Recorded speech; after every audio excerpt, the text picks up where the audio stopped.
On a snowy night in the town of Silver Creek, a widow holding 3 small children stood before a door that had slammed shut in her face.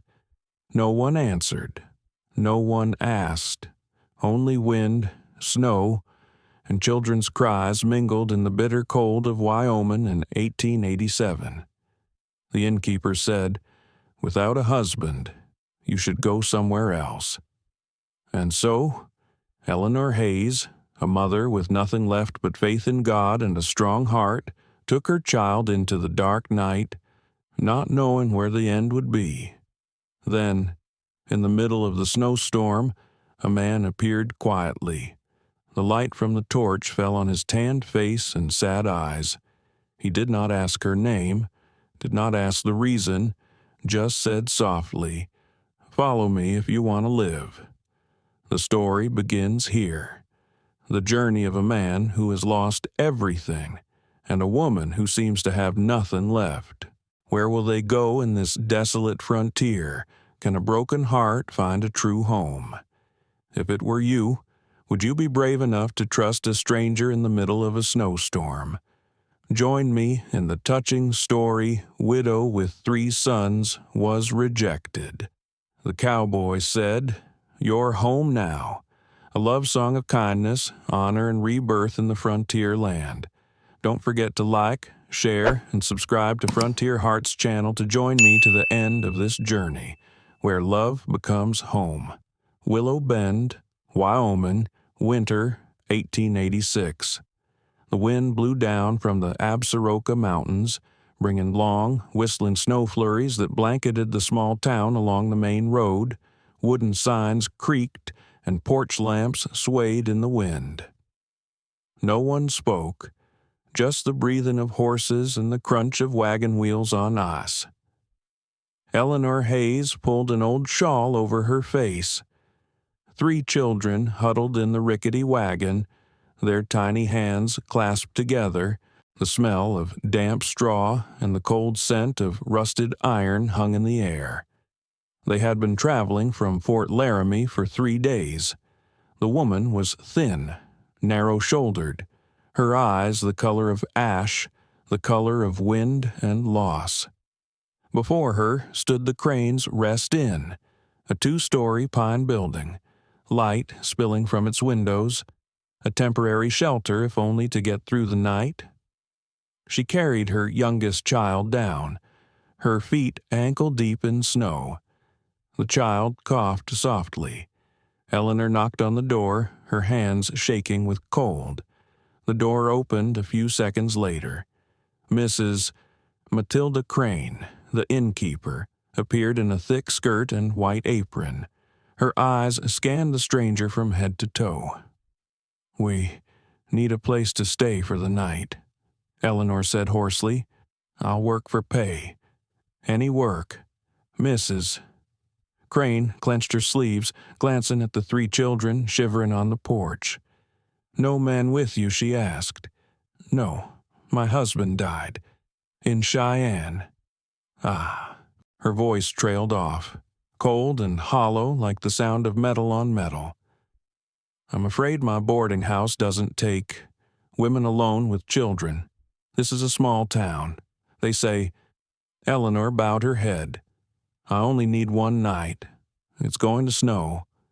"Sorry, Mrs." Crane replied, but her eyes held no sympathy. "I have to keep up the good name of this place." The door slammed shut. The sound was dry, like a small gun shot in the night. Eleanor stood still. The wind whipped snow into her hair and stuck it to her eyelashes. Her middle child, Thomas, tugged at her coat and asked softly, "Where are we going?" "Mother." She did not answer. A deep void opened up inside her. Somewhere. A church bell rang for 8 o'clock.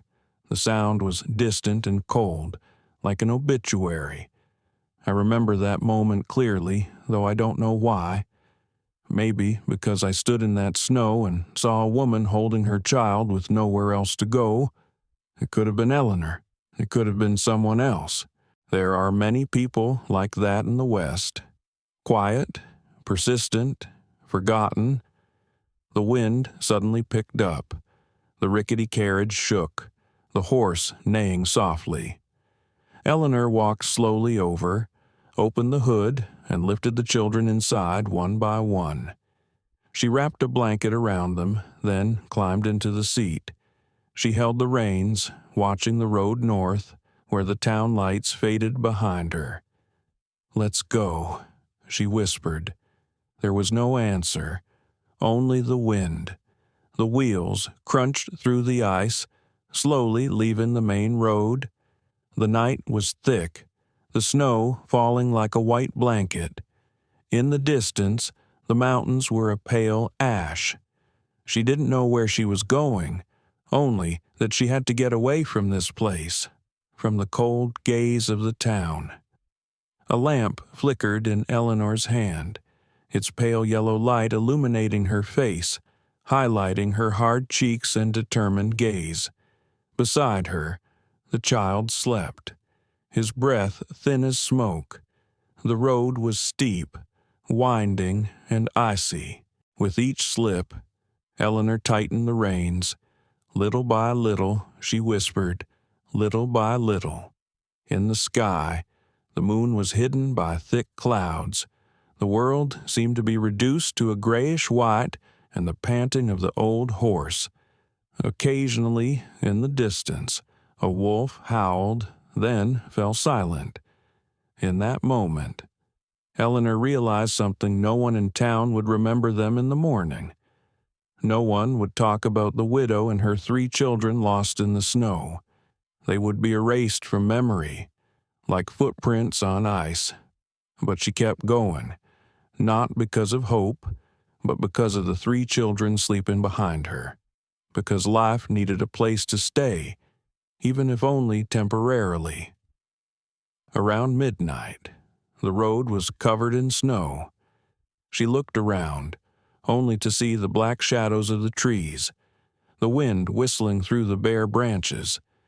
The oil lamp was slowly dying down, and she wrapped the blanket around her neck to keep warm. Her lip was split open, and blood oozed out, leaving a dark red mark on the snow. Then the carriage stopped. The horse stopped, panting. Ahead was the path that led up the western hills, where no one wanted to go, where there was only forest and darkness. She looked that way for a long time. Then she tightened her grip on the reins. Maybe it was toward life, maybe it was toward the abyss, but to stop here it meant death. "Come on," she said hoarsely. "We have to go." And they were gone.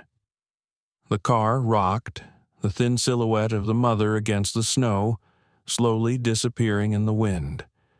Behind them, the town of Willow Bend was silent, where one door remained closed, and the light behind the glass was still on, warm and completely indifferent. People say that winter was the coldest in 20 years. But in truth, the coldest thing was not the wind and snow outside, but the gazes of those who had grown accustomed to turning away when they saw others suffering, and somewhere, in the middle of those dark mountains, began a journey that no one in town could have imagined a mother's journey in search of a place called home.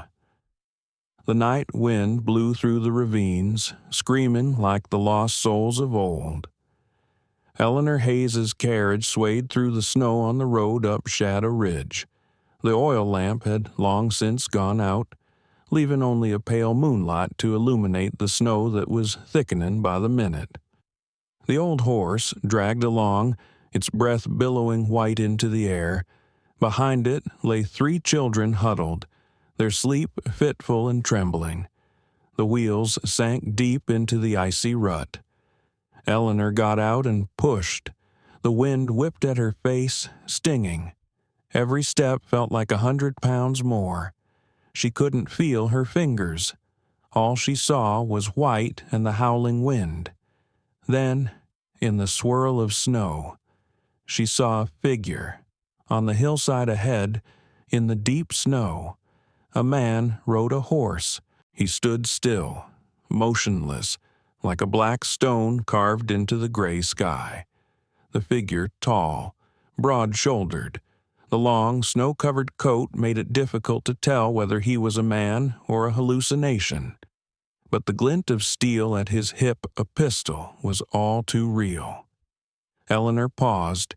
Instinct made her reach inside her shirt to touch her husband's old gun, long, rusted. "Thomas," she whispered, "stay still with the brothers." The child didn't ask any questions. He understood, somehow, that his mother was afraid. The man didn't move. He just stood there, watching, as if he had been waiting for her for a long time. A moment seemed endless. Then he urged his horse forward a few steps, the deep, steady hooves echoing in the snow. As he approached, the moonlight illuminated his face angular, gaunt, his eyes a cold, ashen blue. His beard was covered with a thin layer of snow. His voice was hoarse and low, like wind rushing over rocks. "This road is no longer passable. You will die if you try to cross the pass." Eleanor kept her hand on the gun. "I don't need any help." The man didn't seem surprised. He looked at the children in the car, his eyes flickering. "There are 3 of them," he said. "If you want them to survive the night, follow me." She tightened her grip on the gun. "I don't know who you are." "Luke," he said. "Luke Carter. I live in the North Woods. What about you?" She did not answer. The wind grew stronger, whipping her hair and her shawl. In the pale light, the man tilted his head, then repeated, his voice deeper. "Follow me, if you want to live."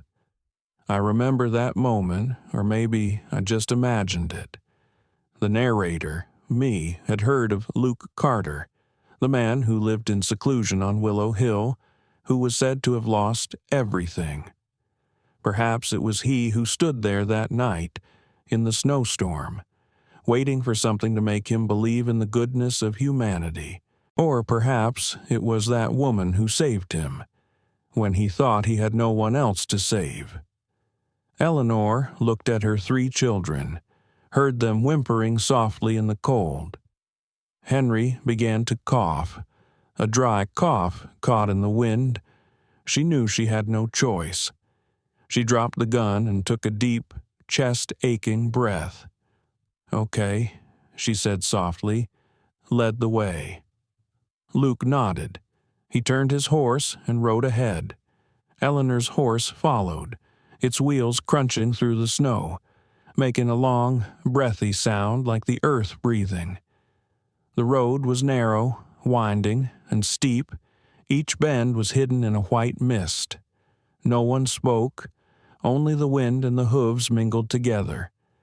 Once, the wheels slipped and the cart tilted to one side. Eleanor cried out, but Luke turned, grabbed the reins, and steadied the horse.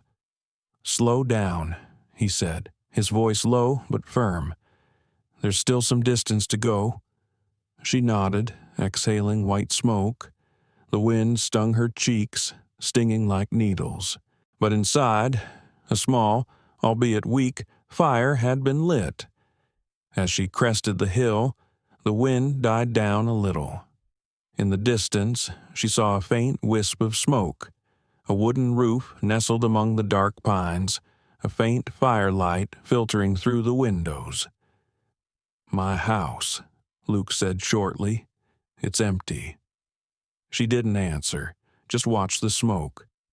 For the first time in hours, she saw something other than the white snow, a sign of life. Luke dismounted, came closer, and held out his hand to her. She hesitated for a second, then took it. His hand was rough, strangely hot in the cold wind. He opened the cabin door, and the wind rushed in with them. It was dark inside, except for the small fireplace that burned brightly. It smelled of burning wood, damp leather, and a faint scent of herbal tea. "Put the children near the fire," he said evenly. I'll take care of the horses." Eleanor knelt by the fire, took off her children's coats, and wrapped them in blankets. When she returned, Luke had hung his wet coat on a hook, his face red from the wind. "Aren't you afraid of me?" she asked, softly, as if to herself. He replied, without looking at her, "I'm afraid you'll die in my night." Outside, the snow was still falling, thick and relentless. But, in the small wooden cabin, the firelight illuminated their faces, two strangers, each carrying a past like a closed wound, one left to forget, the other just wanted to survive. And between them, a long silence, not cold but not quite warm, just enough for two lonely souls to breathe in the same space. I still think about that night in Shadow Ridge. They say it snowed for 3 days and 3 nights, and many froze to death on the roads. But no one in town knew that. In a small cabin in the woods, a fire had been lit, a small flame of faith that fate chose to start again. Maybe that was when everything changed. When a man said 4 simple words, "Follow me, if you want to live," and a woman had the courage to believe. The small cabin was hidden in the black pine forest, the smoke from the chimney like a thin thread connecting the earth and the sky. The wind had lessened as it passed over the mountains, and the snow had fallen more slowly, as if tired after a long night. Eleanor Hayes carried her youngest child, little Ruth, into the house, followed by her 2 dirty and strangely silent sons. Inside, a fire burned in the stone hearth, its orange light reflecting off the wooden walls, softening the gray chill that had clung to their hearts for so many days. Luke Carter placed the bundle of firewood by the door and stood still, as if considering whether to say something. His face was dark in the firelight, his eyes so deep and calm that it was difficult to tell what he was thinking. Eleanor didn't remove her shawl. She just looked around the rustic table, 2 chairs, a single wooden bed in the corner, a few objects hanging on the wall, an oil lamp, a hunting rifle, a faded photo frame with no face. Everything was neat and clean, but it felt as if the place wasn't really lived in, just a placeholder for a life that had no owner. "You can stay here until the storm passes," Luke said hoarsely. "Then I'll take you to the main road." "We won't be long," Eleanor replied. "I'll clean, cook. We don't need pity." Luke bowed his head slightly, his eyes narrowing. "I don't feel sorry for anyone," he said. "I just don't want to see more people die in my woods." She didn't know how to respond. His words weren't soft, but they weren't sharp either. They were like the sound of stone hitting stone dry, real and sad. "I've heard stories of people who live alone in the West. They don't talk much, and when they do, each word carries with it the wind, the dust, and the years they've lost." Luke Carter was one of them. He was said to have had a wife and children, then lost everything in a fever season. From then on, he chose to live alone, in the woods, like a lone pine tree that refused to fall. Eleanor spread a thin blanket on the floor, preparing a place for the children to sleep. The hearth was warming. The scents of burning wood, damp leather, and human breath mingled a rich, earthy aroma, as real and earthy as the land. Thomas, the eldest, sat watching the flames, his eyes reflecting an unnamed fear. "How long are we going to stay here, Mother?" "Until the snow stops," Eleanor said, touching his hair gently. Then she turned to Luke, her voice cautious. "Do you have a family?" He just looked at the fire. "I did." A silence filled the room, heavy as snow on a roof. Eleanor asked no more questions. Sometimes, silence was the only decent answer. Luke left the cabin and walked outside. The wind whipped at his long coat, but he did not turn around. He went to the stable and lit a lamp. Eleanor looked through the foggy window and saw him bend over the hay, covering the tired horse with a blanket. Then he lay down beside him, his back against the wall, his hands on the old saddle. The man she was both afraid and grateful had chosen to sleep out there in the cold, leaving her and her mother safe inside. She stood still for a long time. For some reason, a warm and painful feeling suddenly arose in her heart. It was not gratitude, but the feeling of seeing something rare, kindness that did not need to be expressed. I always remember that detail, the man sleeping outside the stable. On the frontier, where people are accustomed to violence and suspicion, such quiet gestures sometimes save a soul, not with words, not with promises, only with actions. That night, Eleanor couldn't sleep. The children slept under their covers, and she sat by the window, staring out at the empty expanse. The wind whipped through the pines, carrying with it what sounded like a distant harp or perhaps a hallucination of weariness. She thought of her husband, lost in the mines at Cheyenne. She thought of the judgmental eyes at Willow Bend, the slamming door, the man silently giving up his bed to 3 unrelated children. Something shifted inside her, not exactly hope, but a silence shaped like faith. When morning came, the snow was still falling, but lightly. The first light of day filtered through the cracks in the door, illuminating the children's faces. Eleanor rose early, lit the fire, and made some porridge with the cornstarch Luke had left in the jar.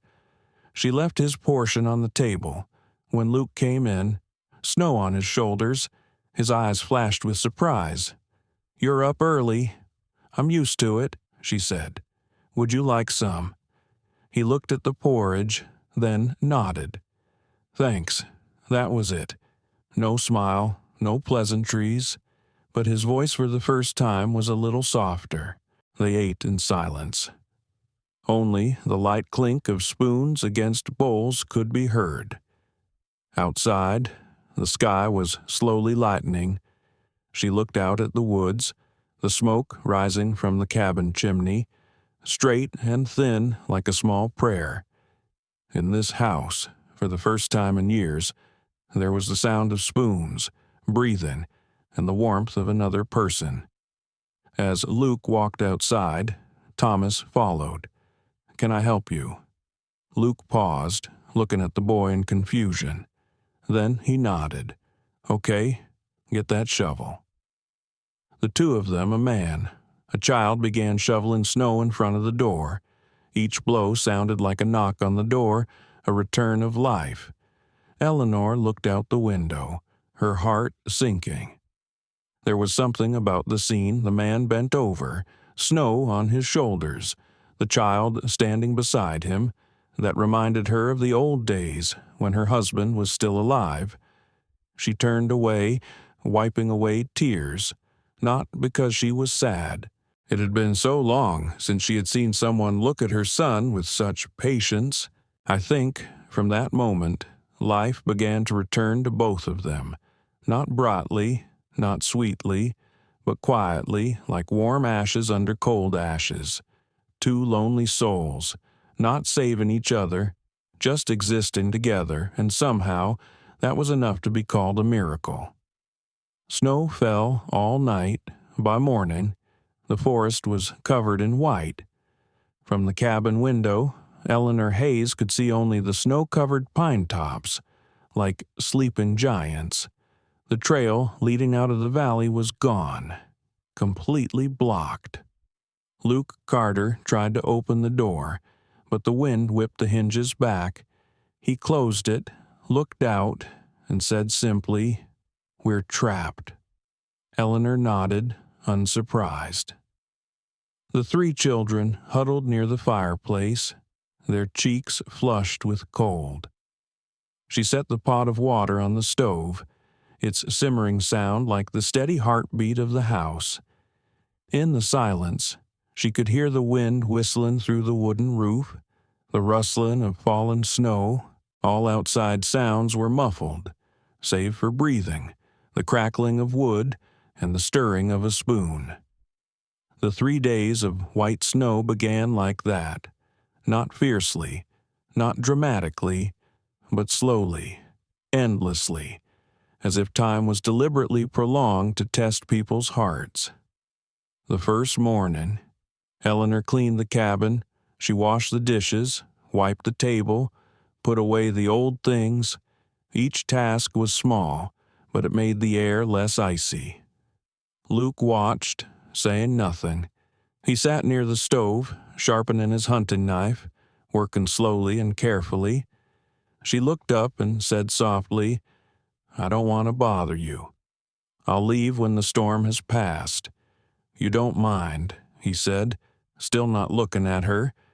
"But you don't have to do everything. You have to," she said. "If I don't, I'll feel like a burden." He was silent. In the border areas, people are so used to being independent that they sometimes don't know how to accept kindness. In the afternoon, Eleanor taught Thomas and Henry to read. She wrote clumsy letters on old paper, reading them softly and slowly. The sound of the spelling mixed with the howling wind, a strange warm song in the storm. Luke, standing outside the door, heard but did not enter. He had learned to read, had read the Bible to his wife and children, but since their death, he had never picked up the book again.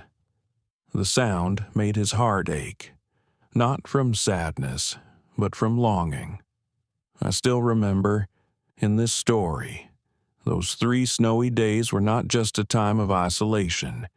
They were a test of faith, of memory, and of the fragility of life. One does not need grand words, just another breath in the same room, to know that one is not completely alone. The second night, Luke went out into the woods to chop wood. The snow was knee-deep, and the wind whipped at his collar. He slipped and fell, the knife in his hand grazing his skin. Blood soaked through his glove. He gritted his teeth and returned to the cabin. The door opened, and warm light flooded in. Eleanor came over, her face worried. "Are you hurt?" "It's okay, just a scratch." "Let me see." He meant to say no, but her eyes were determined. She got a basin of warm water, sat down on a chair by the stove, and pulled his hand back. The cut was deeper than she thought. Blood was oozing out, a dark red. She washed the wound with salt water and bandaged it with a piece of cloth torn from an old shirt. Her hands were cold, but gentle and firm. Luke looked at her, not out of curiosity, but as if searching for something he had long forgotten, the feeling of being cared for without expecting anything in return. He said softly, his voice hoarse, "Here, people don't help each other unless they're paid." She looked up, smiling faintly. "I didn't help because you needed me to, but because I needed to do something right." There was a warm silence. Outside, the snow was still falling, but in the cabin, the crackle of the fire was like the sigh of someone no longer alone. When she was finished, Luke looked at the wound, then at her hand. "Thank you," he said. Just 2 words. But there was something in his voice that was breaking like ice cracking on a winter night. She didn't answer. She just nodded, then turned away, knowing that if she looked any longer, her heart would weaken. At night, the little house was filled with firelight. The children were fast asleep. Eleanor sat alone, listening to the wind outside, thinking of that quiet man.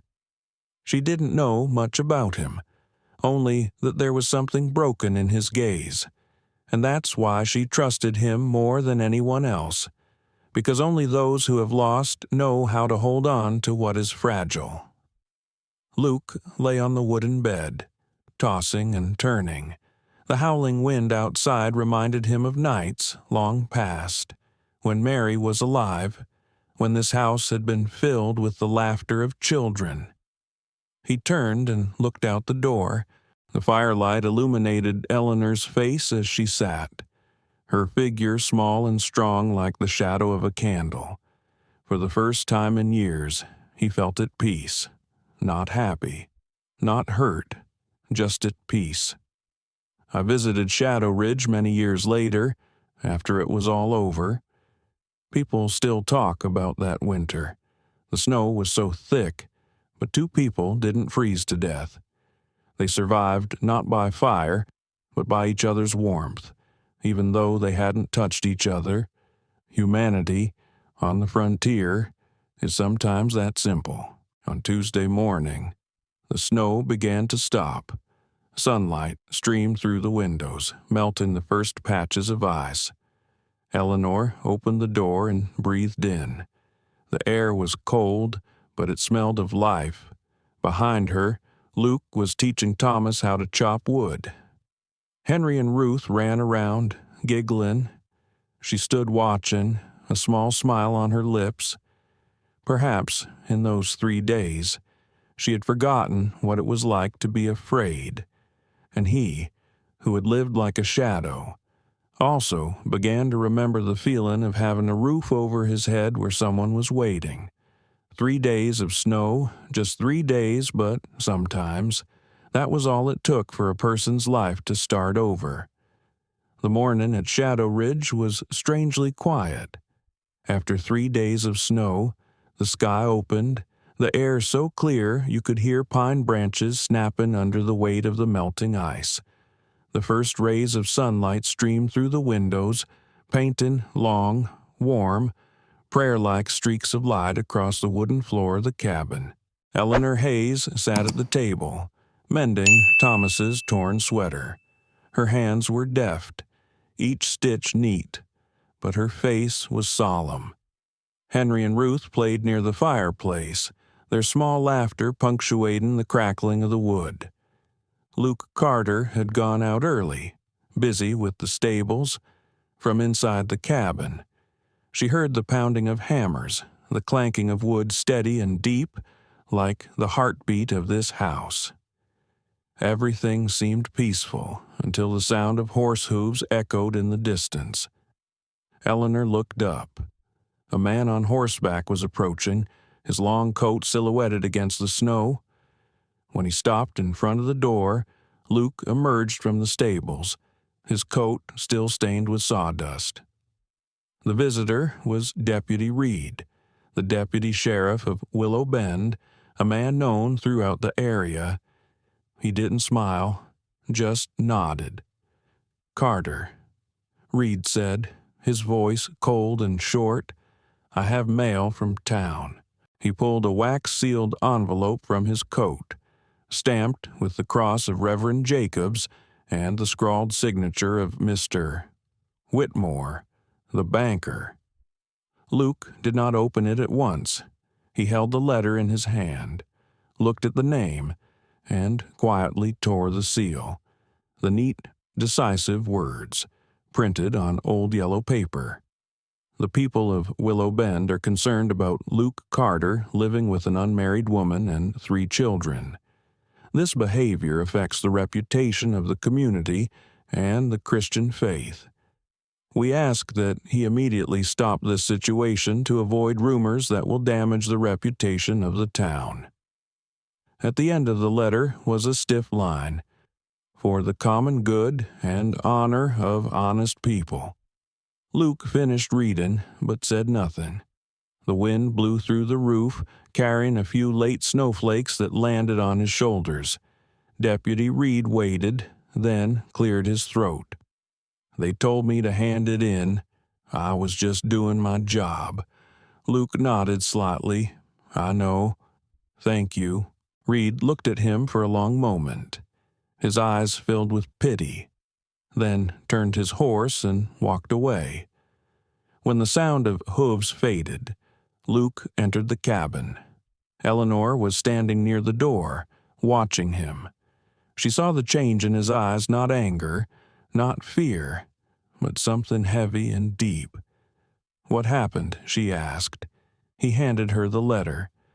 "They wrote to me." She read, word by word, her lips trembling slightly. When she reached the last line, she folded it back and looked up. "I don't want to bother you," she said, her voice tight but firm. "If my presence causes them to talk, I'll leave." Luke was silent.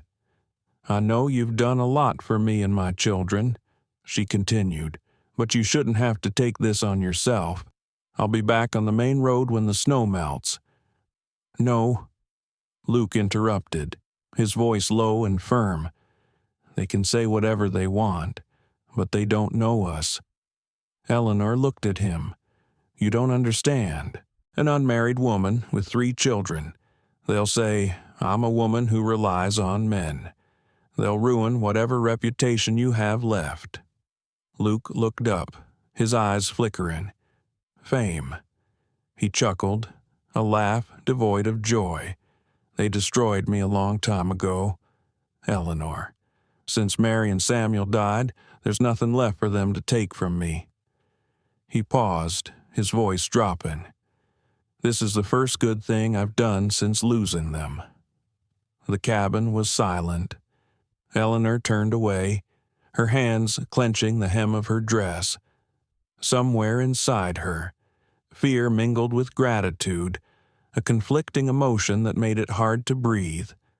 She said nothing more, just bent down, picked up the letter that had fallen to the ground, folded it neatly, and placed it on the table like a wound that could not be stitched.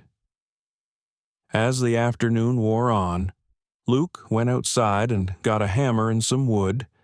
He chopped off the excess wood, measured it, and cut it into squares.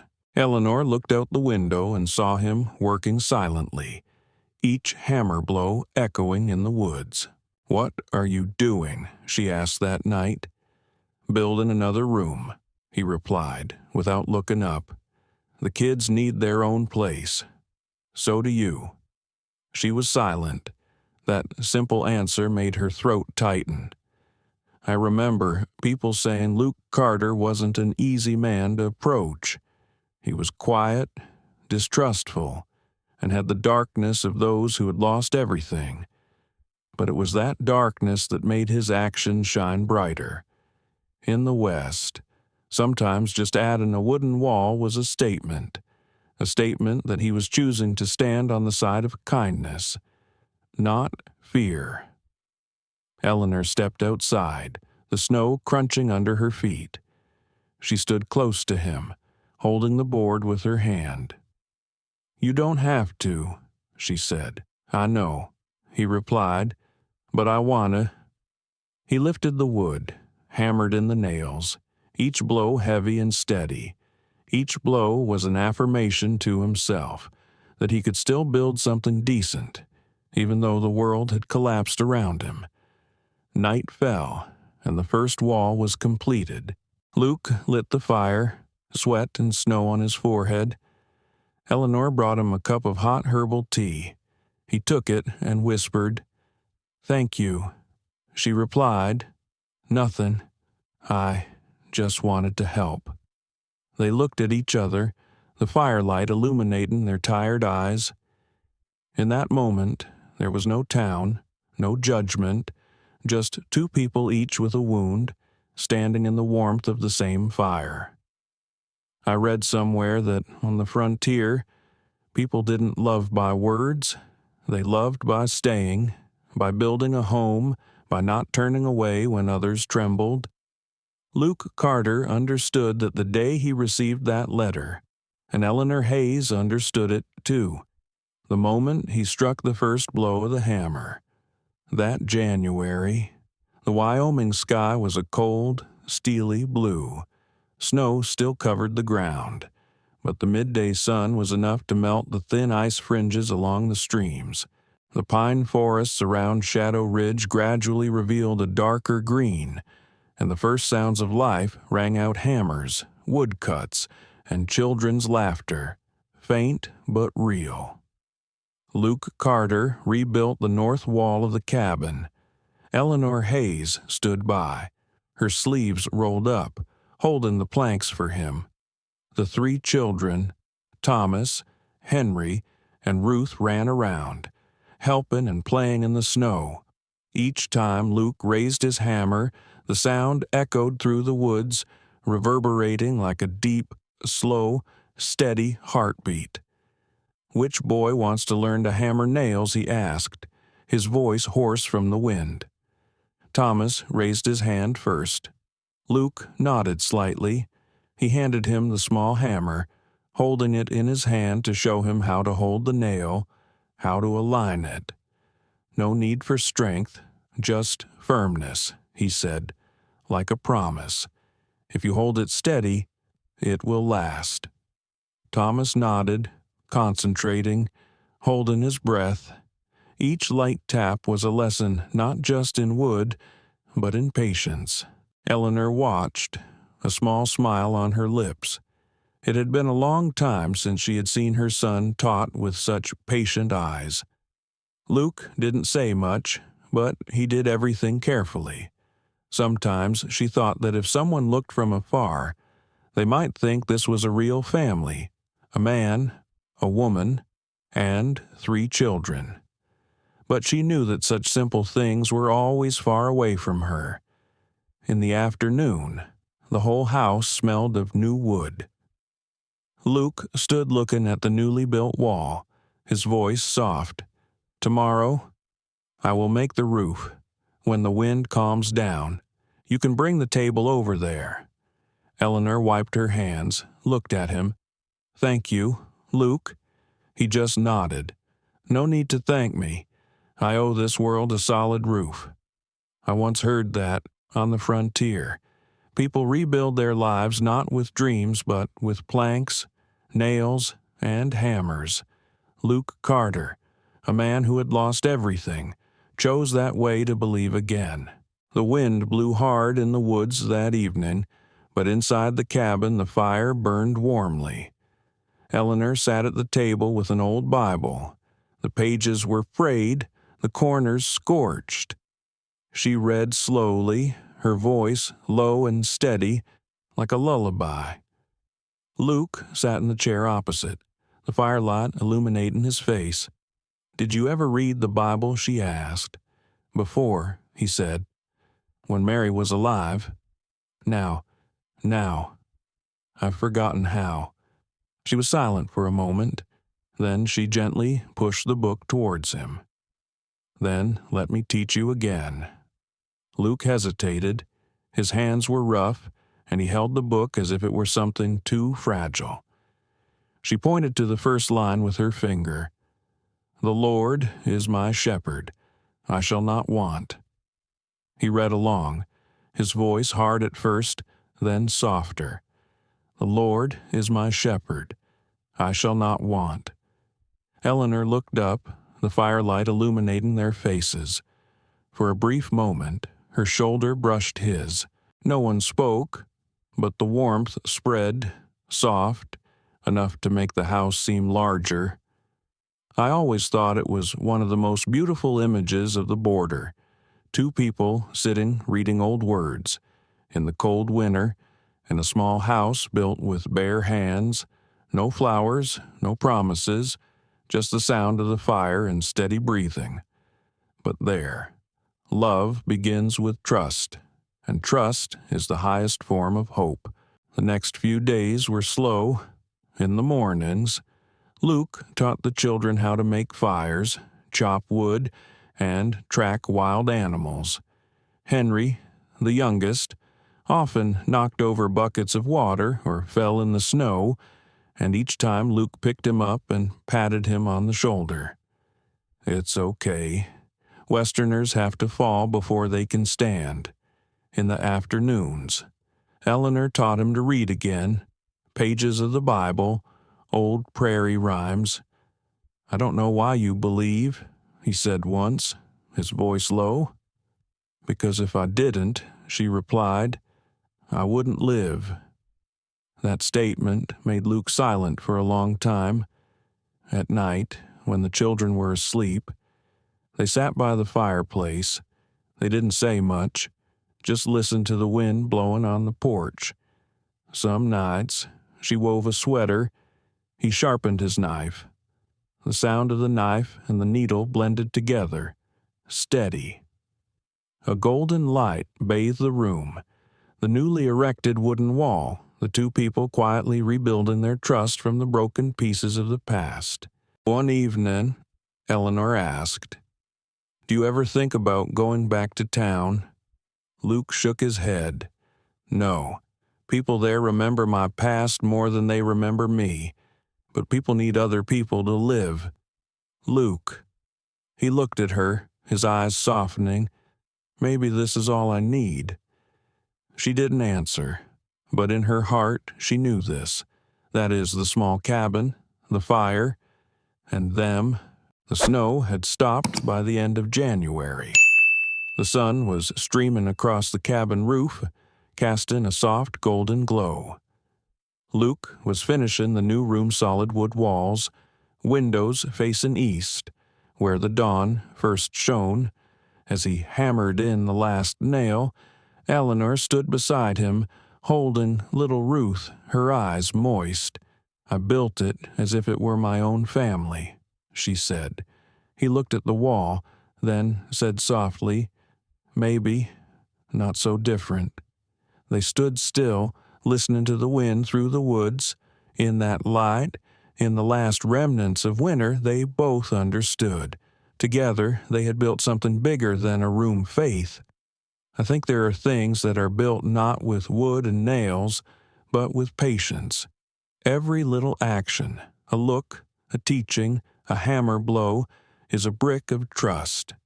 And in the borderlands, trust is the way people love without saying the words. The day was strangely clear after weeks of gray clouds and snow. Sunlight poured down on the pine forest as if to clear away all gloom. There was no warning, no gust of wind, no passing crow, and yet tragedy struck in the stillness.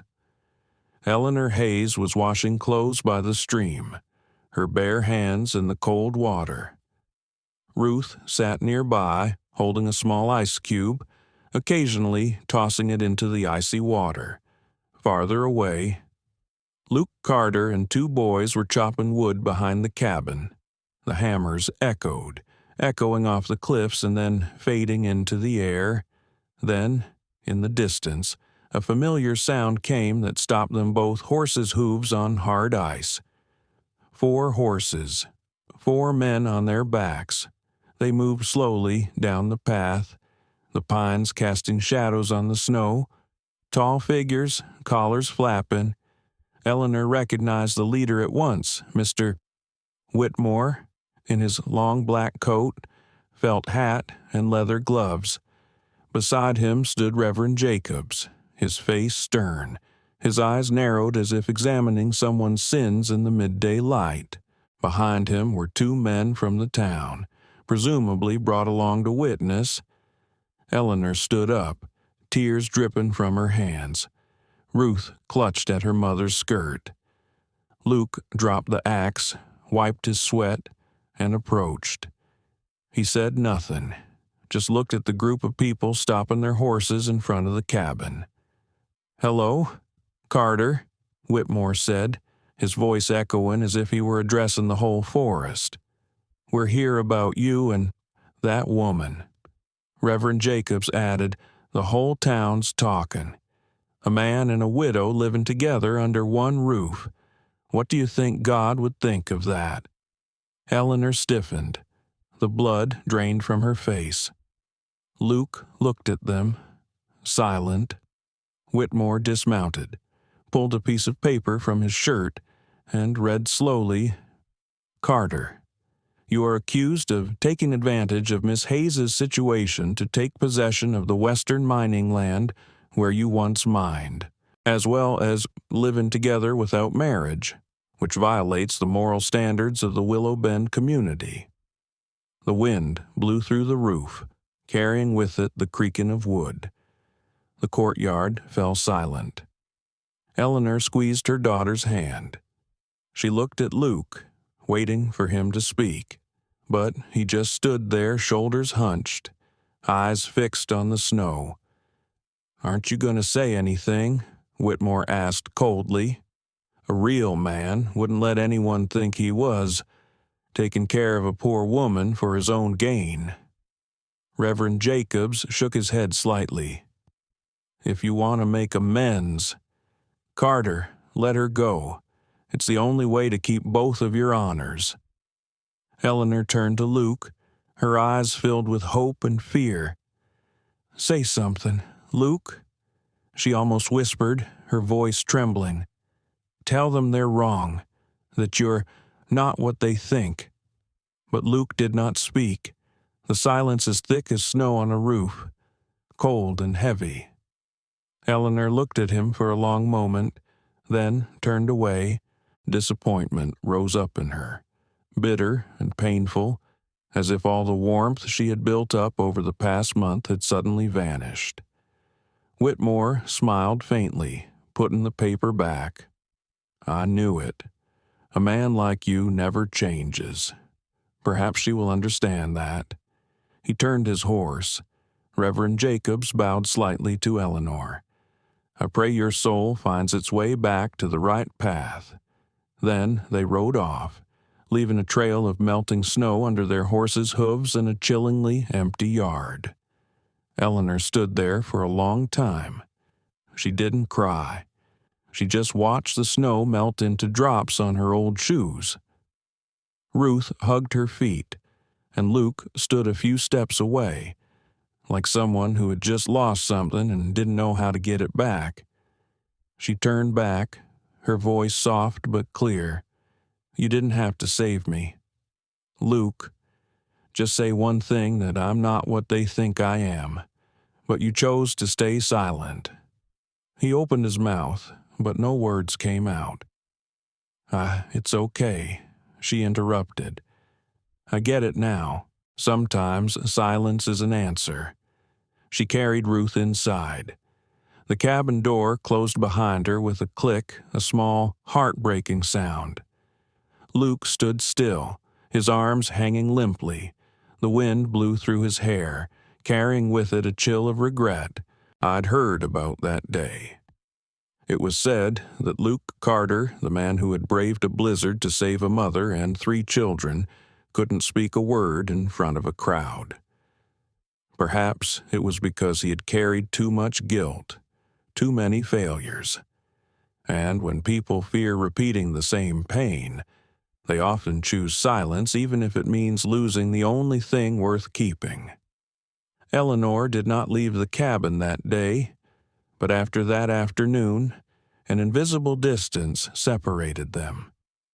She stopped reading the Bible at night. Luke still worked, but the hammering was more sporadic now, lacking a rhythm. The children sensed something, and they were unusually quiet. One evening, Eleanor cleared the table, set his food on the table, and turned away. He called softly, "Eleanor." She paused, but didn't turn around. "I'm sorry," he said, his voice barely audible. "Sorry doesn't make you believe." "Luke," she said, and walked out, leaving the light flickering in the night. Outside, the snow had melted. The ground was covered with mud. Spring was coming. But between them, a new winter had just begun. I still remember that feeling when the strongest man in the mountains bowed his head, not out of fear, but because he didn't believe he was worthy of forgiveness, and a woman, after so much loss, felt colder than the northern Wyoming wind. Perhaps that is the nature of real confrontations, not between people, but between people and their fears. And that day, Luke Carter lost. As winter passed, Rumors began to sprout again like the first sprouts of grass from the cold earth. In Willow Bend, people said that far up in Wolf Ridge, a woman had just arrived whose husband had died on the way. Yet she still raised 6 children. No one knew the exact number. Some said 3, others 4. Then someone added she built a house on the edge of the woods with a man who had lost his wife and children. They lived quietly, but kept a lamp on at night.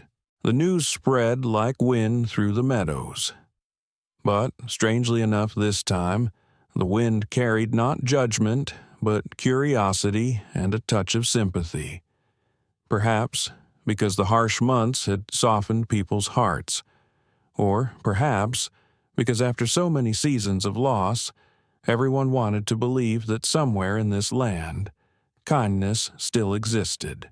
That morning, as Eleanor Hayes was building a fire in the cabin, there was a knock at the door. She opened it and saw Mrs. Ellsworth, the large woman from the farm down in the valley. She carried a basket full of dried apples, flour, and a dry smile. "I hear you have 6 children," she said, setting the basket on the table. "I guess they don't have enough to eat. Here are last year's apples, not spoiled yet, and some flour. Don't let the children go hungry." Eleanor smiled slightly. "Thank you, but we're fine. Fine." She glared fondly. "Men's porridge tastes of ash. Just take it. I'm not helping out of pity. I just hate hearing children cry in the cold." She finished speaking, turned her back to the door. Before leaving, she turned back, slightly raised her eyebrows. "Miss Hayes don't care what people say. On the frontier, everyone is misunderstood before they are respected." The door closed. The cabin smelled of dried apples and a strange warmth, like a trace of awkward kindness. 2 days later, another man arrived, Hank Doolin, the oldest blacksmith in the area, who had made hinges for half the doors in Willow Bend. He limped along, clutching a wooden box containing nails, hammers, and grease. "I hear your door squeaks when the wind blows," he said. "I came to fix it." Eleanor smiled slightly. "I didn't ask anyone." "No need," he replied. "That squeaking door bothers me. In this part of the world, the weakest things fail first. I don't want this house to fall." He bent down, replaced the hinges, oiled them, and tapped the nails. The metal rang crisp and clean. When he was done, he brushed his hands off and glanced at the children playing near the kitchen. "The older one looks like his father," he said softly. And then, as if afraid he might say something wrong, he added, "I had a son his age, died at Fort Reno a long time ago." Then he went, leaving on the table a small package, some leftover iron bars, and a freshly forged hand-sharpened knife. A week later, a package arrived from town. No one knew who had brought it. It contained 3 old books wrapped in brown paper with a handwritten note for the children of Wolf Ridge. "May they learn kindness before they learn judgment." Reverend Jacobs. Eleanor held the paper, staring at the slanted handwriting for a long time. For the first time since he had accused her, she felt her heart soften. Luke simply said, "Maybe someone can repent?" She replied, "Or start over." I remember what they used to say. People on the frontier learn things more slowly, even tolerance. But when they learn it, they keep it for a long time. One afternoon, as the sun was about to set, there was a faint knock on the door. Eleanor opened it. Before her stood a young girl, about 16, holding a newborn baby. Her dress was torn, her lips were purple, her eyes sunken with hunger. "I'm Ruby Lane," she said softly. "They kicked me off the farm. I had nowhere else to go." Eleanor didn't ask any more questions. She just opened the door wider. "Come in," she said. "There's room here." Ruby hesitated. "I don't want to bother, no." Eleanor interrupted. "You're just in time. You're right on time." That sentence made the young girl burst into tears. They sat around the fire that night. Eleanor, Ruby, the children, and Luke sharing a pot of thin soup. No one asked whose baby it was. No one asked why Ruby was running away. Hidden wounds were too common here. Luke handed her the old blanket. Ruby whispered, "Thank you." He shook his head slightly. "Just call me Luke." I remember that night, the night the little house at Wolf Ridge became not a shelter for a family, but a way station for lost souls. The fire burned in the hearth, casting long shadows on the walls. A silent man, a brave woman, innocent children, and a girl emerging from the darkness. No one was more noble than the other. They just sat close together, letting the warmth soften their loneliness. From then on, people began to call that cabin by another name, House by the Fire, House of Fire, home of those who had nowhere else to go, but still found a fire to believe in. No one asked if Eleanor was really the mother of the 6 children. No one mentioned that she had been an outcast in the town. They just looked at her and called her by the name they believed was right. Mama Hayes, on the frontier. Sometimes families aren't made of blood. They're made by someone opening the door and keeping the fire burning through the night. That March, the wind blew from the northern mountains, carrying with it the smell of moisture and iron. Silver Creek, a small town nestled in the flat, dry land, had never been more crowded than it was that day. People came from everywhere, blacksmiths, farmers, merchants, even those who had lived off the kindness of Luke Carter and Eleanor Hayes. Everyone wanted to witness what they called the Trial of Honor. The town hall was packed. Boots pounded on the wooden floor, chairs creaked, and the smell of tobacco and wood dust mingled. Up front, Mr. Whitmore sat behind a long desk, his hands on piles of papers, his face carved from stone. Beside him sat Reverend Jacobs, his small eyes peeping behind round glasses, waiting for his chance to read the verdict. Below, Eleanor Hayes stood alone. She wore a worn brown linen dress, her hair pulled back, her hands clasped. Behind her sat her 3 children, Thomas, Henry, and Ruth in silence. Across from her, Luke Carter stood apart, his hat pulled low, his eyes averted. I heard people say that when the door closed, no one could hear the wind outside. Only the accusations rang out, each word as heavy as a hammer. "Miss Hayes," Whitmore began, "we are gathered here today to clarify your exploitation of the kindness of Mr. Luke Carter to gain ownership of the land and water north of Wolf Ridge." He paused, glanced at the crowd, and continued in a practiced monotone. "Mr. Carter was a miner and owned that land. Since you arrived, the title to the land has disappeared, and now you and your child live on it as if it were your own." A murmur ran through the room. One woman said softly, "They say she comes from somewhere else, and no one knows her background." Another replied, "I heard she lived with him all winter. There was no marriage." Eleanor stood still. Her face was pale, but her eyes were fixed on Whitmore. "I took nothing from anyone," she said slowly. "If you want proof, I can take you to where we built our house. It was built by hand, by strength, not by deception." Whitmore raised an eyebrow. "By hand, by whose strength?" Carter's a chuckle went up in the crowd. She turned to Luke. "Go ahead. Luke, tell them we did nothing wrong." The room waited, but Luke didn't speak. He stood there, his hands hanging at his sides, his eyes unfocused. A long moment passed. "Mr. Carter," Reverend Jacobs said, "are you sure that Miss Hayes did not take advantage of you?" Luke opened his mouth, but no words came out.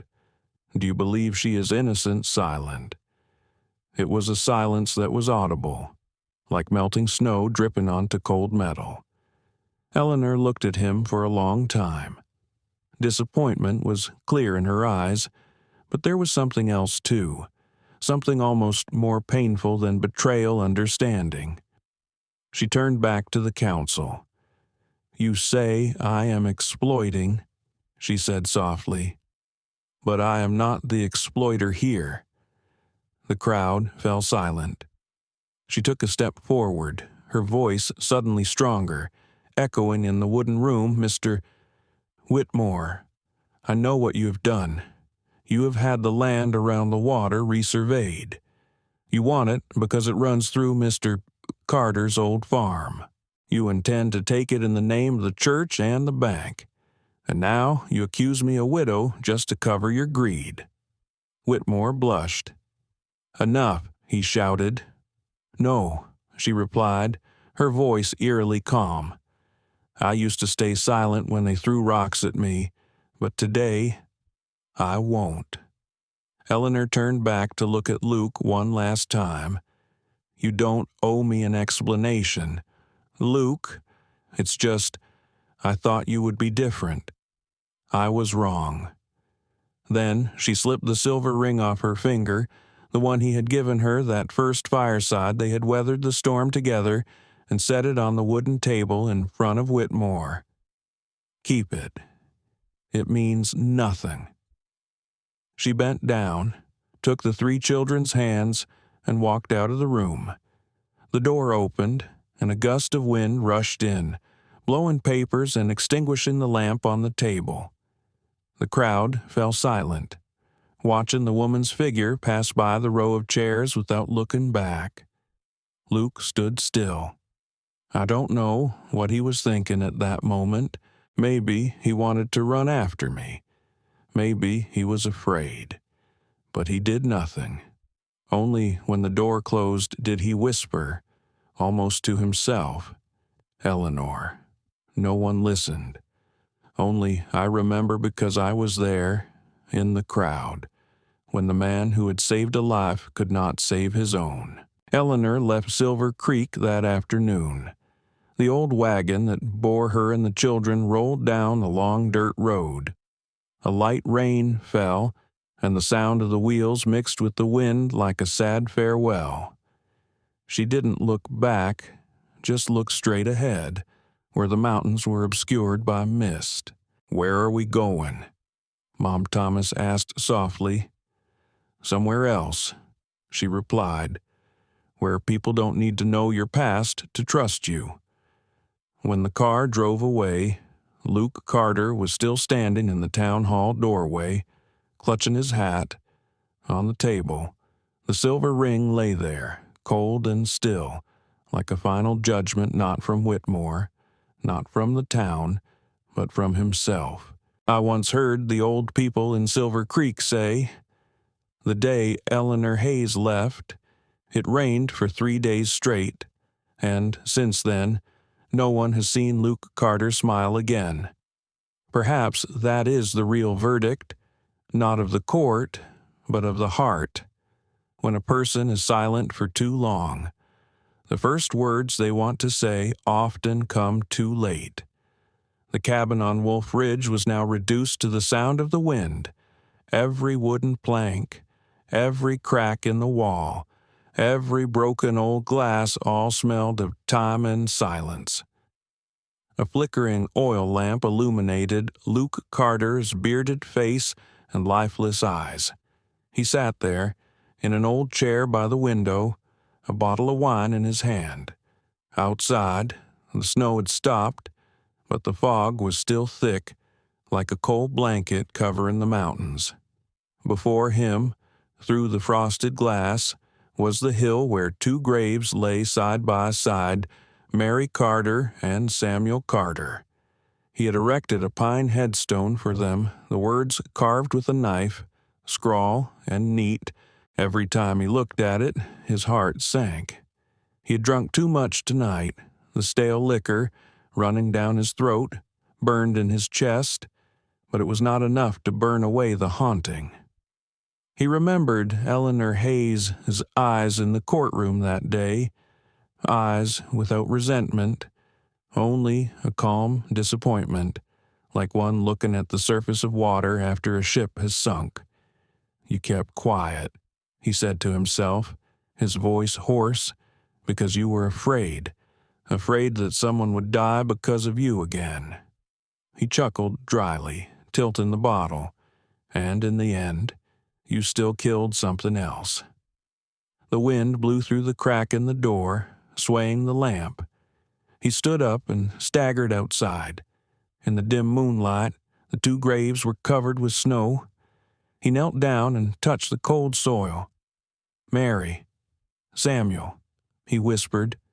"I tried, but it wasn't enough, just like before, like forever." He was silent for a long time. Then he burst into tears. Not a loud cry, but the trembling of someone who was so exhausted he had forgotten how to cry. I've heard stories about that night.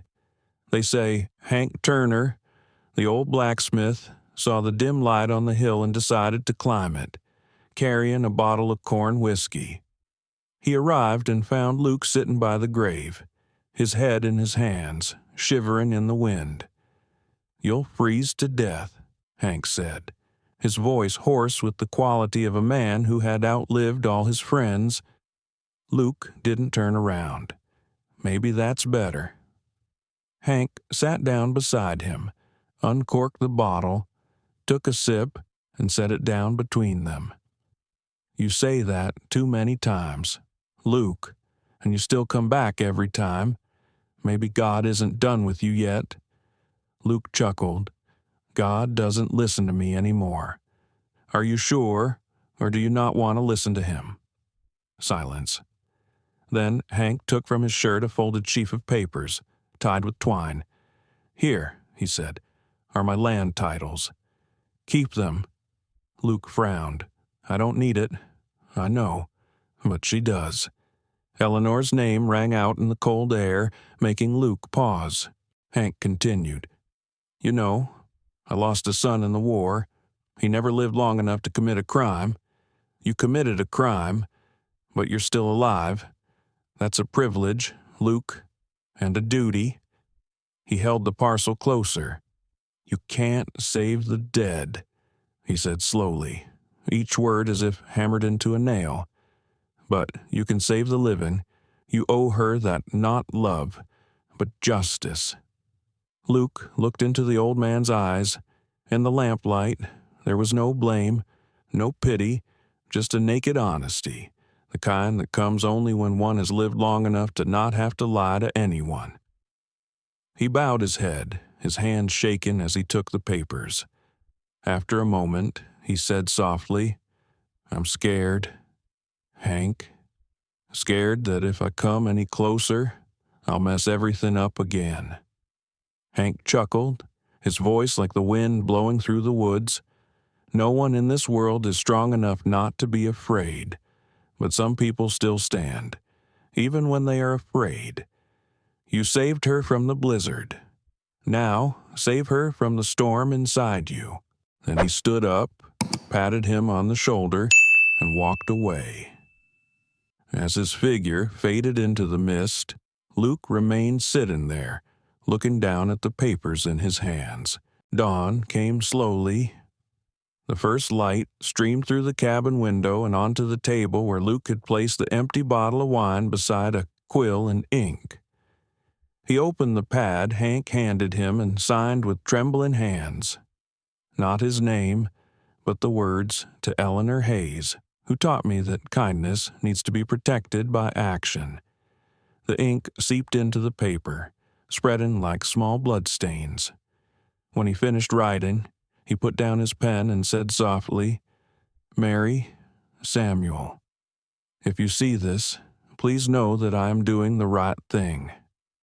Then he folded the paper, put it in an envelope, and sealed it with wax. Outside, the snow was melting, and the wind carried the first warmth of spring. I don't know who brought the envelope to Eleanor.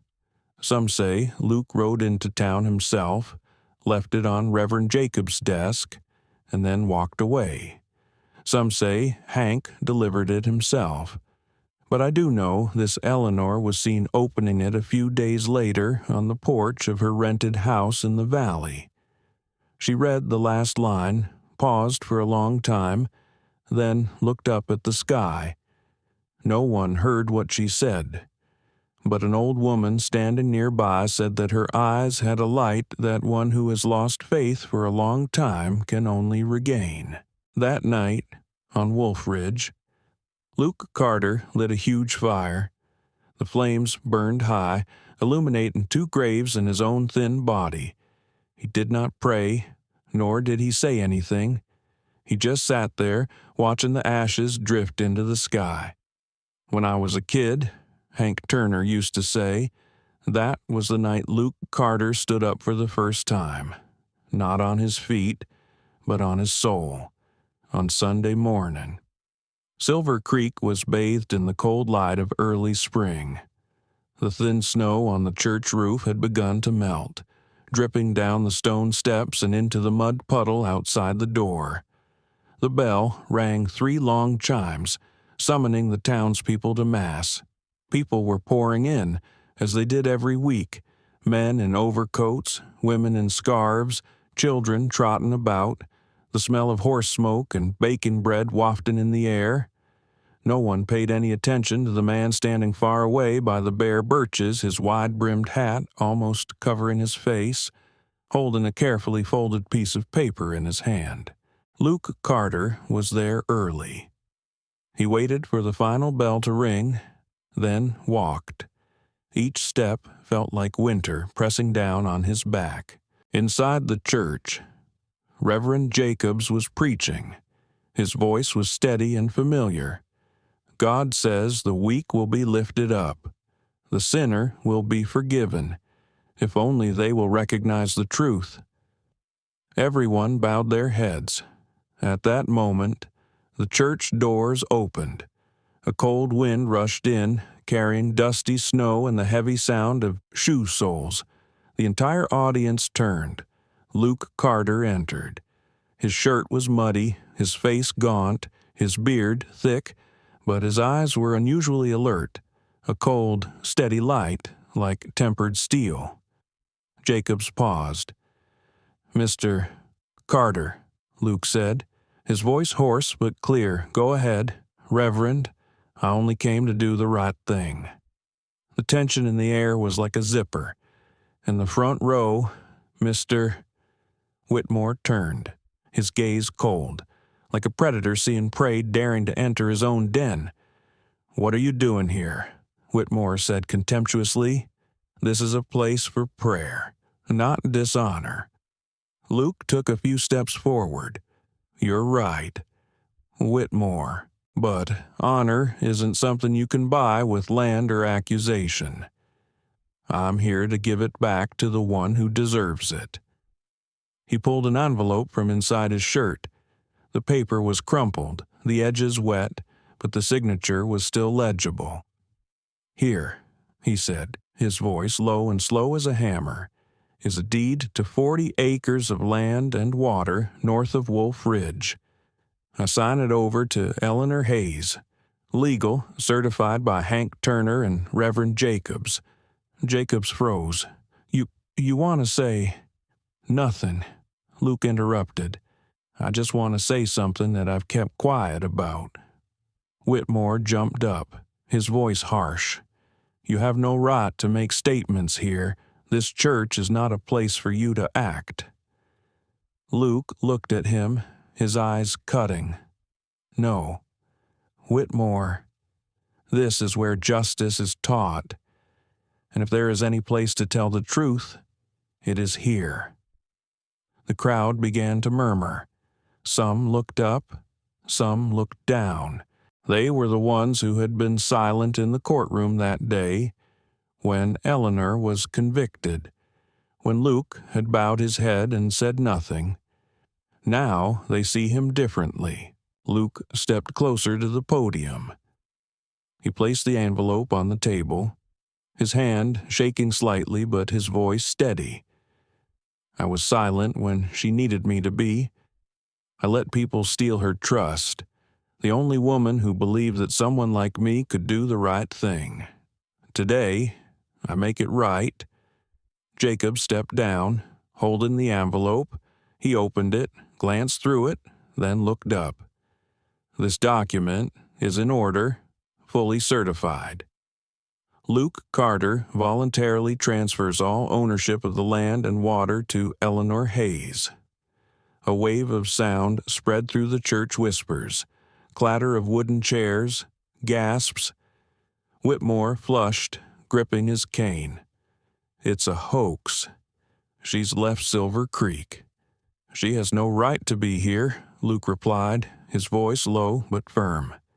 She left because we chased her away, but this land is hers, for she built it with her hands, with faith, and with a courage that none of us have. Then he turned back to the townspeople. You spoke of honor.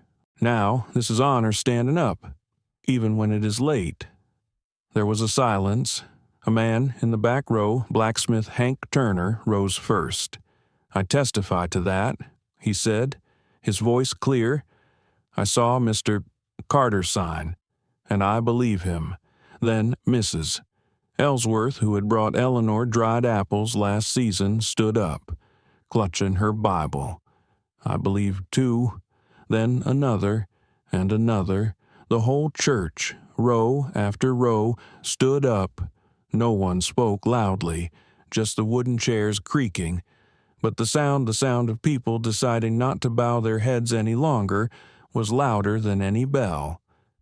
Whitmore stood there, his face pale. Jacobs looked at him, then bowed slightly to Luke. Perhaps, today, we really have a memorable lecture. Whitmore said nothing more. He turned on his heel and strode out the door, leaving behind him the sound of the town standing upright. When the service was over, Luke did not stay. He went out into the yard, where the wind blew through the poplars. A little boy came running up Mrs.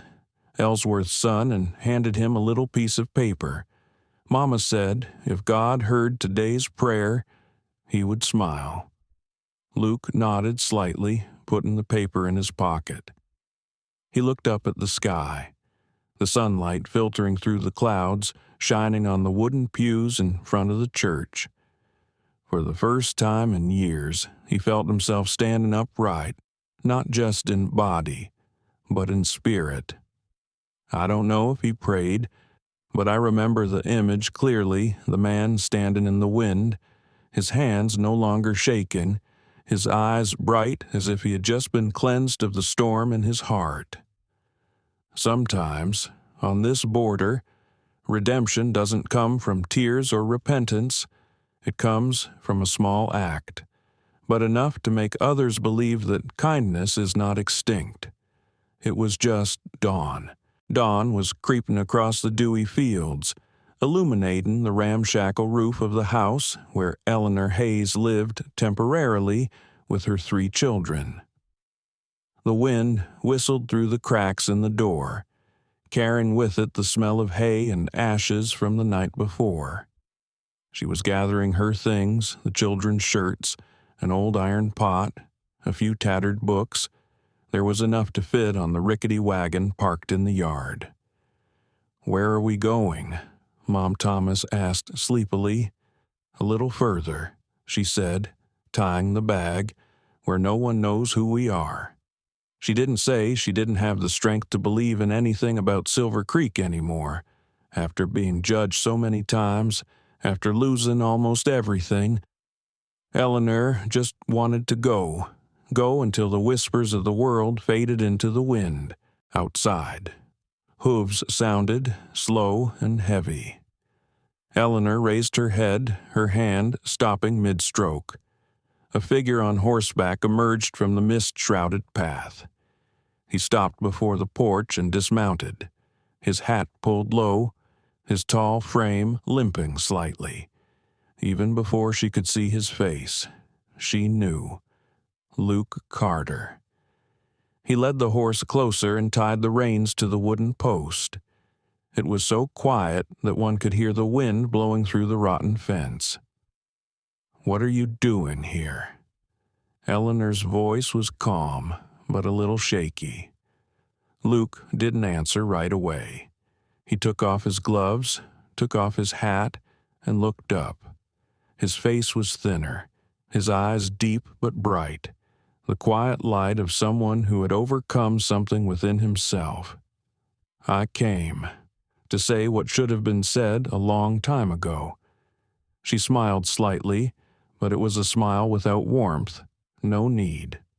"Luke, words have never been an issue between us." He walked up the steps slowly, as if afraid of breaking something fragile. "I know," he said softly, "but I have to tell you, because I owe you and the children the truth."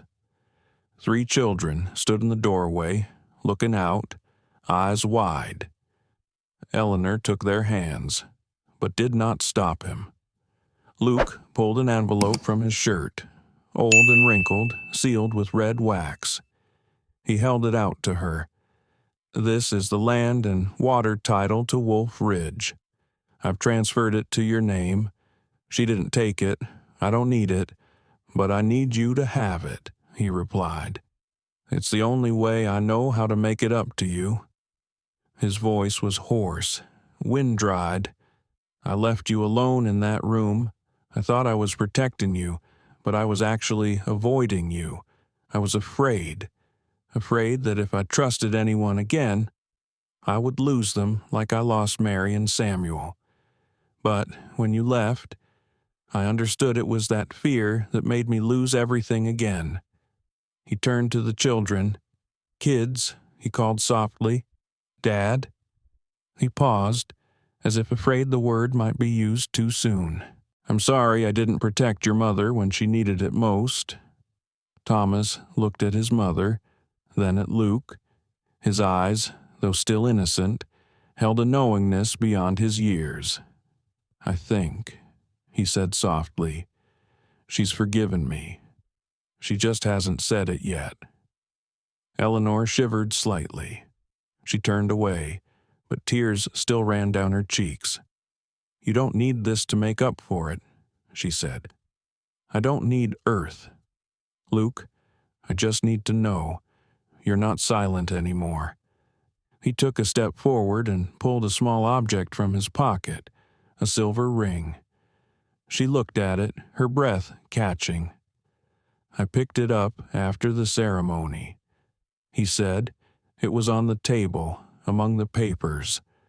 I kept it, not to remind myself of my mistake, but to give me a reason to come back." Eleanor looked down at the ring in his hand. There was a moment of silence. Then she said softly, "If you really want to make it up, make it real." She held out her hand, a thin, tanned hand, but still proud. He took it and slipped the ring on. No one said anything more. There was only the sound of the wind blowing through the fields, carrying with it the scent of the first fresh grass of the season. The sun had risen, illuminating the old house, and in its light one could see clearly. Things that had been broken were slowly mending. I wasn't there, but Hank Turner says that when Luke left Silver Creek that morning, he immediately went looking for Eleanor. He didn't look like the man who'd gotten drunk at the graves of his wife and children. He said there was a different look in his eyes. Hank says, like he was seeing the path he was supposed to take for the first time. That afternoon, they rode back to Wolf Ridge together. The children rode in the back of the wagon, and Eleanor sat beside Luke. They didn't say much, just the occasional glance. Sometimes silence is the only language of forgiveness. As the wagon rounded the bend, the old cabin came into view. The roof had collapsed on one side, the smoke from the kitchen stove gone, but instead of being gloomy, it looked like a piece of land waiting to be reborn. Luke dismounted, looked around, then turned to Eleanor. "If you want, we can start over here, brick by brick, day by day." She nodded. "Not from the beginning," she said, "but from where we left off." He smiled, the first smile in months, quiet but genuine. Their footsteps were left side by side on the snow-covered ground. Old Silver Creek residents still say that morning. As the sun rose over the hillside, everyone passing Wolf Ridge saw smoke rising from the old chimney, the first smoke after a long winter. It was a sign of life, they said, and on the frontier, nothing was more sacred than a home with smoke from its kitchen. Spring came late that year, but when it returned, it brought with it the breath of a washed world. The snow melted, the stream on Wolf Ridge returned to its babbling brook, and the fields around Silver Creek were awash with green. Wildflowers of purple, yellow, and white grew among the grass, as if the earth and sky were trying to make up for what winter had taken. On the north slope, 2 small graves, Mary and Samuel Carter, were now surrounded by wreaths of daisies. Eleanor and her 3 children would often go up there, carrying bouquets of flowers, and kneel quietly. No longer sad, but a peaceful greeting, Luke stood behind them, his hands in his pockets, his eyes following them. "I used to think," he said softly, "that all I knew was loss, but it turns out that sometimes God takes things away to teach us how to keep them." Eleanor turned back, smiling, and rebuild. They started over, with hands, with wood, with sweat. The old cabin was transformed into a real house. Hank Turner was in charge, and the whole town came to help. Mrs. Ellsworth brought toast and cider. Reverend Jacobs helped carry bricks, reading from the Bible as he worked. Men who had been silent in the courtroom came to carry wood, hammer nails, and erect posts. The children ran around, Thomas sawing wood, Henry painting the walls, and Ruth carving pine flowers for the door frames. Eleanor was cooking in the yard, the smell of stew wafting in the air, and Luke was on the roof, hunched over, hammering down planks. Hank looked at the scene, lit his pipe, and smiled toothlessly. "I told you, home is not what you find. It is what you dare to build." Their wedding day was as simple as breathing. No white dresses, no music, just a clear morning beside a small stream at the foot of a hill. Eleanor wore an old cream dress with a daisy in her hair. Luke wore a white shirt with rolled-up sleeves and a tan face. The 3 children stood in a line, holding hands. Hank Turner officiated, the old blacksmith reading from the Bible in a hoarse voice, each verse like a hammer in the forge. "And now," he said, "we are not joining 2 people who are perfect, but 2 people who dare to forgive. For courage is not just raising a gun in the storm, but opening the heart after it is broken." The wind blew, carrying the sound of running water. Luke took Eleanor's hand, calloused and warm and real. "I can't promise not to make mistakes," he said softly. "I can only promise not to be silent when you need me to talk." Eleanor smiled, her eyes red. "And I promise I won't leave when you need me to stay." Hank nodded. "That's enough." When he closed the Bible, the whole town applauded. No noise, no flowers, just a steady, simple applause, like a community witness to the 2 souls that had found each other again. That afternoon, the children played around the house. Luke and Hank put up a small sign on the front gate. The Carter Homestead, 1887. It is said that when the sign was hung, a flock of sparrows flew by, singing loudly. That same day, Mr. Whitmore quietly left Silver Creek. He was seen getting into a carriage and driving south, without looking back. The bank door was closed. The sign was shaken and broken by the wind. No one ever mentioned him again. There was no need to punish people on the frontier. Time knew how to do it. As evening fell, the yellow light from the windows of the new house shone out onto the fields. Eleanor sat at the table, reading the Bible to the children, while Luke sat at the door, sharpening a small knife. Smoke rose from the kitchen, mingling with the night mist, forming a hazy stripe against the sky. I remember Hank telling me, coming home late that night, looking back over Wolf Ridge, the little house shining like a beacon in the mist. He did it, he said, not a house he rebuilt himself. Years later, people passing through the area still spoke of the Carter house as a symbol. It was not a large house, nor a wealthy one, but it was always open. Travelers who stopped by were always greeted with a bowl of hot soup. Those who were lost had a place to stay for the night. And children from the area came to learn to read and write in the room Eleanor had built by the window. On the table, a small photo rested between two candles, Mary and Samuel. Neither was forgotten, nor was neither replaced. They were the lost part of a story now complete. Luke often told the children, "There are two ways to honor the dead. One is to cry forever. The other is to live in a way that they will be proud of." And every time he finished speaking, he would look out at the field where wildflowers bloomed around the two graves. I stood there, many years later, when the wind still blew through that valley. The door of the wooden house was still open, and I heard laughter, clear, warm. I thought, perhaps happiness is never noisy.